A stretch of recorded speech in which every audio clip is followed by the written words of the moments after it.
আসসালামু আলাইকুম বন্ধুরা, কেমন আছো? চলে আসলাম নতুন একটা মিনি ব্লগ নিয়ে। এই যে কড়াই তেল চাপিয়ে দিয়েছি, সব রকম গরম মশলা দিয়ে দিয়েছি। গরম মশলায় পেঁয়াজ, আদা, রসুন, টমেটো, নুন, হলুদ, কাঁচা লঙ্কা, লঙ্কা গুঁড়ো, জিরে গুঁড়ো সব রকম দিয়ে সুন্দর করে কষিয়ে নিলাম। এই যে লাস্টে দিলাম বিরিয়ানি মশলা 1 চামচ দিয়ে সুন্দর করে একটু পানি দিয়ে কষিয়ে নিতে হবে। ভালো করার পর কষেটিকে এই যে মটর দিয়ে দিলাম। মটর ভিজানো ছিল, মটর ভিজিয়ে ভালো করে এটা কষতে হবে।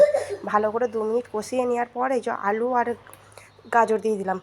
আলু আর গাজরটাকে সুন্দর করে ভালো করে কষে নিয়ে তারপর দিয়ে দেব চালটার সঙ্গে ভালো করে কষিয়ে নিয়ে দিয়ে দিলাম 1 চামচ গোলাপ পানি, 1 চামচ কেওড়া পানি। তোমরা তো ক্যামেরার সামনে দেখতেই পাচ্ছ। দেওয়ার পর ভালো করে এটাকে নেড়ে চেড়ে পরিমাণ মতো পানি দিয়ে দিলাম। পানি দেওয়ার পর এটাকে ভালো করে সিটি দিয়ে নিতে হবে। একটা সিটি দেওয়ার পর বন্ধ করে দিয়েছি, তারপরে 2টো সিটি দেওয়ার পর ভালো করে বন্ধ করে দিয়েছি। বন্ধ করার পরে দেখো বন্ধুরা, কত সুন্দর ঝরঝরে ভাত হয়ে গেল। এই রেসিপিটা তোমরাও চাইলে বানাতে পারো অল্প টাইমের মতো, খেতেও সুন্দর, মাশাআল্লাহ খেতে ভালো। তাহলে বন্ধুরা দেখে নিলে তো কত সুন্দর ঝটপট আমি মটর বিরিয়ানি না, অ্যাকচুয়ালি এটা খিচুড়ি বানিয়ে ফেললাম। তাহলে আমি খেতে থাকি, তোমরা ভিডিওটা সম্পূর্ণ দেখতে থাকো।